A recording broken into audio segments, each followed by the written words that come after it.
யாருன்னு அப்படியே சொல்லிடுறேன். சிவாய நம்ம சிவாய நம்ம ஏற்கனவே ஒரு பதிவு சொன்னோம். அதே பதிவு திருப்பி சொல்கிறோம்.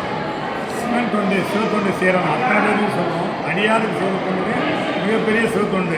நம்ம சிவனுக்கு மாலை வாங்கி போடுறோம், சிவனுக்கு கோயில் கட்டுறோம், அதெல்லாம் ஒரு மிகப்பெரிய தொண்டு. பொக்கிஷம் நம்ம பண்ணுறோம். சிவாலயம் பற்றி நினைக்கிறதே பொக்கிஷம். இப்போ ஐயாலாம் பார்த்தீங்கன்னா சிவத்தொண்டு பண்ணி வரவங்க எல்லாத்துக்குமே அந்த லைனில் கியூவில் நிற்கிறாங்க. ராமேஸ்வரத்தில் இருக்கார் ஐயா, எல்லாம் கியூவில் நயந்து வராங்க, நடந்து வராங்க. நம்ம முன்னாடி அனுப்பலாம். இப்போ அவங்களுக்கெல்லாம் வந்து ஐயா என்ன பண்ணுறாங்கன்னா தன் இறையில் விஷயம் இல்லை, எல்லாருக்கும் எல்லார் பாக்கியம் கிடைக்கணும் அப்படின்னு இதெல்லாம் வந்து பார்த்திங்கன்னா சிவத்தொண்டு செய்யறதுல இது பெரிய தொண்டுங்கய்யா.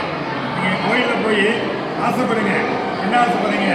சிவகோயில் ஒரு விளக்கமாக போடலாம், சிவனுக்கு ஒரு அருள் பண்ணலாம். நீங்கள் ஐயா மாதிரி நீங்கள் தொண்டு செய்ய ஆசைப்படுங்க. சிவாய நம்ம இதெல்லாம் உண்மையான சிவத்தொண்டுங்க. சிவாய நம்ம